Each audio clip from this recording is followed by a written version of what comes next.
How can you tell if someone is lying? Imagine this. You ask your friend, "Did you eat the last slice of pizza?" They immediately reply, "No," but they avoid eye contact. Their voice sounds strange. They look nervous. Case closed, right? Not so fast. What if I told you that some honest people do all those things? And some of the world's best liars do none of them. In this video, we're going to uncover the fascinating science behind deception and learn how to spot a liar without becoming one yourself. Most people believe liars always avoid eye contact. Hollywood movies love this idea. A shifty-eyed villain looks left, looks right, sweats profusely, and suddenly everyone knows he's guilty. But real life doesn't work that way. Research shows that eye contact alone is a terrible indicator of lying. In fact, skilled liars often do the opposite. They maintain unusually strong eye contact because they know people expect liars to look away.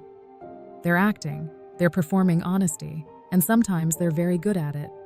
So if eye contact isn't reliable, what should we look for?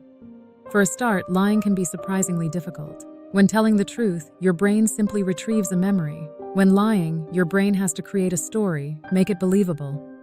Remember what was said earlier. Predict how others will react, and avoid contradicting itself. It's like trying to juggle 5 balls while riding a bicycle. That extra mental effort often leaves clues, not always, but often enough for you to spot the inconsistencies. One clue is the liar may divulge too much detail, because many liars believe more information equals more credibility. So, instead of saying, "I was at the store," they say, "Well, I left at exactly 4:17, drove down Main Street, parked in the 3rd parking spot next to a blue sedan." Sometimes the story becomes suspiciously elaborate, which is the first warning sign that may suggest a lie. Another clue is inconsistency.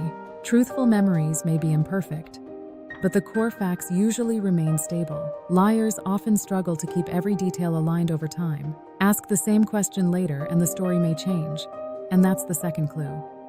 Then, there's defensiveness. A simple question can trigger an unexpectedly emotional response. "Why are you asking me that? Don't you trust me? Are you accusing me of something?" Instead of answering the question, they attack the question itself, which is the third warning sign where the liar is deflecting their response for fear of being exposed. But here's the really important part. None of these signs prove someone is lying. Nervous people may appear deceptive. Shy people may avoid eye contact. People with anxiety often look guilty even when they're completely innocent. This is why human lie detection is surprisingly difficult to spot. Studies have repeatedly found that most people perform only slightly better than random chance when identifying lies. Think about that. We like to believe we're human lie detectors, but most of us aren't capable of detecting lies. Therefore, the most reliable approach isn't looking for a single sign, it's looking for patterns. Investigators, psychologists, and experienced interviewers focus on consistency. They compare words with actions. They verify details. They look for evidence, because evidence doesn't have body language. Evidence doesn't get nervous, and evidence doesn't forget. The smartest people don't ask, "Does this person look like they're lying?" Instead, they ask, "Does the story match the facts?" And that's a much better question. The truth is, humans lie more often than we'd like to admit, sometimes to avoid punishment, or to gain advantage, or simply to avoid upsetting someone's feelings. But spotting deception isn't about being suspicious of everyone around you. Instead, it's about thinking carefully and listening closely to what is being said, and most importantly, resisting the temptation to jump to conclusions. Because the biggest mistake isn't failing to catch a liar, it's accusing an honest person of lying, which has serious consequences. So the next time someone tells you a story, remember, liars don't come with flashing warning signs. The truth usually reveals itself not through one clue, but through many small pieces that should fit together. And if the stories don't match, that's how you become better at spotting a liar. Have you ever caught someone in a lie? What gave them away? Let us know in the comments.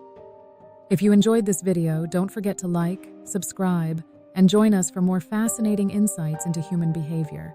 Thank you for watching, and we'll see you in the next video.